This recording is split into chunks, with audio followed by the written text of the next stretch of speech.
Amigos, vamos falar agora daquilo que Jesus fez e quer fazer. Em João capítulo 8, versículo 14, está escrito: respondeu Jesus e disse-lhes: ainda que eu testifico de mim mesmo, o meu testemunho é verdadeiro, porque sei de onde vim e para onde vou. Estava falando com os judeus, que não aceitavam o testemunho dele. E quando ele disse que era a luz do mundo, só testifica de si mesmo. Então Jesus, não, ainda que eu testifique de mim mesmo, o meu testemunho é verdadeiro, porque eu sei de onde eu vim e sei para onde eu vou. Eles não sabiam nada, nem por que estavam ali. Às vezes nós encontramos pessoas estúpidas assim na vida, precisando de Deus. Não preciso de Deus. Olha, e depois sofre bastante e vão sofrer por toda a eternidade. Mas vós não sabeis de onde eu vim, nem para onde vou. Ele era para dizer: Senhor, nem nós sabemos, ensina-nos.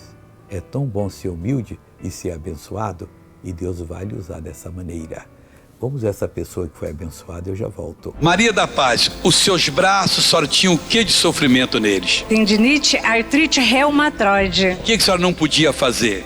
Nem esse movimento aqui, não estava podendo fazer mais. É mais de 20 anos e não achei remédio. Irmãos, olha que coisa séria. Dá uma olhada pra você ver. Isso.